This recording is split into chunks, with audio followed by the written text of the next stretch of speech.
চারদিকে আতশবাজি আর গানের শব্দ, সাথে হ্যাপি নিউ ইয়ার মেসেজের ছড়াছড়ি। যদিও আমি মোটেও এক্সাইটেড ছিলাম না, ঠিক প্রতিদিনের মতো ভাবছিলাম নিজেকে চেঞ্জ করতে হবে, কিন্তু কিভাবে? আমি আমার ভেতরের আওয়াজ তো শুনছিলাম, কিন্তু কোনো অ্যাকশন নিতে পারছিলাম না। আমি জানি সময় ঘুরে আসবে না, দেখতে দেখতে 2023 শেষ হয়ে 2024 এলো, এভাবে 2025ও আসবে, চলতেই থাকবে। কিন্তু আমি এখনো আগের অবস্থায়। আই রিয়েলাইজড ভেরি ডিপলি, আমরা নিউ ইয়ার পালন তো করছি, কিন্তু কিছু কি চেঞ্জ আসছে লাইফে? বছর পরিবর্তন হয়ে কিছু হয় না যদি দিন না বদলায়, তাই দিন বদলানো জরুরি। তো ভাই, আমিও রাত 12টা-1টা পর্যন্ত মোবাইল নিয়েই থাকতাম। কিছুটা প্রয়োজনে হলেও অপ্রয়োজনে বেশি টাইম ওয়েস্ট করতাম। দেরি করে ঘুমাতাম, দেরি করে উঠতাম সকাল 9টা-10টায়। যদি আপনিও দেরি করে ঘুমাচ্ছেন, দেরি করে উঠছেন, তো আপনিও আমার মতো লাইফের 12টা বাজাচ্ছেন। তো লাইফে চেঞ্জ আনার জন্য আমি ঠিক করলাম, আগামী 30 দিন আমি সকাল 5টায় উঠবো। যতটা সোজা মনে হচ্ছে এতটা সোজা ছিল না। যদি তাড়াতাড়ি ঘুমাতে যাই তবেই তো তাড়াতাড়ি উঠতে পারবো। প্রথম দিন 8 ঘন্টা ঘুমানোর ইচ্ছা নিয়ে যখন রাত 9টায় ঘুমাতে গেলাম, I could not sleep cause যে রাত 12টা-1টায় ঘুমায় তার কিভাবে এত তাড়াতাড়ি ঘুম আসবে? রাত 10টায়ও ঘুম আসতেছিল না। পরে ভাবলাম ভবিষ্যৎ নিয়ে চিন্তা করি, কিন্তু ভবিষ্যৎ তো অন্ধকার দেখছিলাম। তাই 30 দিনের প্ল্যান নিয়েই ভাবছিলাম, অনেক কিছু ইমেজিন করছিলাম।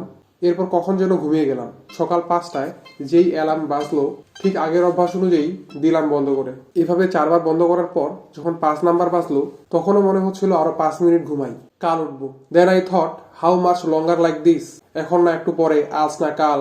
এক প্রকার জোর করে উঠলাম। আমরা সবসময় মনের কথা শুনেই চলি, বাট সবসময় শুনলে লাইফে চেঞ্জ আসবে না।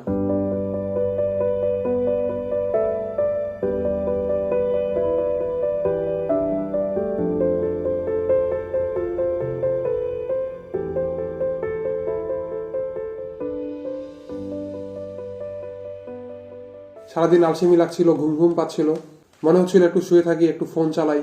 আমি জানি আমি যদি আগের মতোই চলি তাহলে লাইফে চেঞ্জ আসবে না, একই অবস্থায় পড়ে থাকবো। যেহেতু জানুয়ারি মাস, ঠান্ডা ঠান্ডা কুলকুল টাইপ সময়, আর আমি যে জায়গায় বাস করি এখানে বাংলাদেশের সর্বনিম্ন তাপমাত্রা রেকর্ড করা হয়। আবহাওয়া পুরাই next level. Last 10-11 days, I am facing many problem because the climate was changing.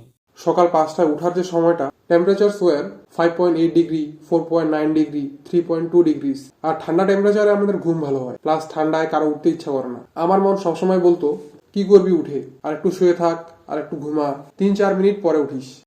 Guys, মনের কথা শুনে 3-4 মিনিট শুয়ে থাকার পর চোখ খুলে দেখতাম তা 3-4 ঘন্টায় পরিণত হয়ে গিয়েছে। আমি ভাবতাম সকাল 5টায় উঠলে প্রোডাক্টিভিটি বাড়বে, বাট প্রতিদিনই ক্লান্ত লাগতো, ঘুম আসতো। কারণ হঠাৎ অভ্যাস পরিবর্তন করা কঠিন। শুরু 10-11 দিন একটু নাজেহাল অবস্থা ছিল আমার, কারণ হঠাৎ অভ্যাস পরিবর্তন যেটা শরীরে স্যুট করছিল না। আমার লাইফে চেঞ্জ আসতেছিল, কারণ আমি সকাল 5টায় উঠতে শুরু করেছিলাম।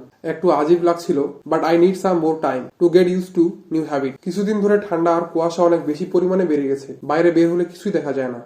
The first few days were very difficult. I was not getting energy. কিন্তু এখন স্বাভাবিক লাগছে। So today is 25 days. 25 दिन में पैसा डबल होना हो बट हैबिट चेंज। এখন আর আমার মনে হয় না জোর করে উঠছি বা ঘুমাতে যাচ্ছি। এখন এটা অভ্যাস হয়ে গিয়েছে, তাই সবকিছু নর্মাল মনে হচ্ছে। এখন সকাল 10টা, যদি অনেক ঠান্ডা, এরপরে গোসল করতে যাচ্ছি, কারণ গোসল না করলে ফ্রেশ লাগবে না।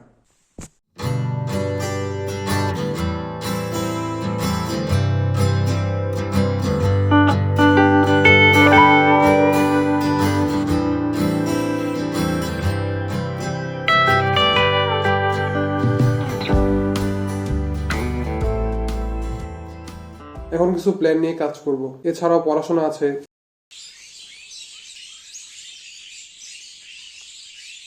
Good morning everyone. সকালবেলা এনার্জি অনেক ভালো থাকে, তাই সকালবেলা এক্সারসাইজ করতে ভালো লাগে। তো বাইরে যাচ্ছি এক্সারসাইজ করতে। আমরা যদি সকালে তাড়াতাড়ি উঠি তো দিনটা বড় মনে হয়, সারাদিনে অনেকটা সময় পাই। কিন্তু দেরি করে উঠলে মনে হবে দিন অনেক ছোট, শুধুই 5-7 ঘন্টা। That's because of getting up early in the morning I have a lot of time. তাই সারাদিন অনেক কাজ করতে পারি। 25-26 দিন পর বেনিফিটস দেখতে পাই। Now I feel like I have more energy through the day. বর্তমান লাইফে যা হচ্ছিল তা সিস্টেমেটিক হচ্ছিল, অর্থাৎ সবকিছুর জন্যই আলাদা আলাদা সময় থাকে। যেমন গোসল, খাওয়া, ঘুম, পড়াশোনা, ব্যায়াম, ঘোরাফেরা, সবকিছুই লাইফে টাইম মতোই চলছিল। আগে সোশ্যাল মিডিয়াতে অনেক টাইম ওয়েস্ট হতো, যেটা এখন কমিয়ে দিয়েছি। প্রয়োজন ছাড়া ব্যবহার করি না, ফলে আরও এক্সট্রা 2-4 ঘন্টা পাই। শুনতে সাধারণ মনে হলেও সকাল 5টায় ওঠার মাধ্যমে অনেক কিছুই চেঞ্জ করা সম্ভব মাই ফ্রেন্ড। হোয়াট এভার, আমার প্রথম চ্যালেঞ্জ শেষ, যেটা ভালো অভ্যাসের মাধ্যমে আমার লাইফে চেঞ্জ আনতে সাহায্য করেছে। দেখা হচ্ছে পরবর্তী ভিডিওতে। বাই।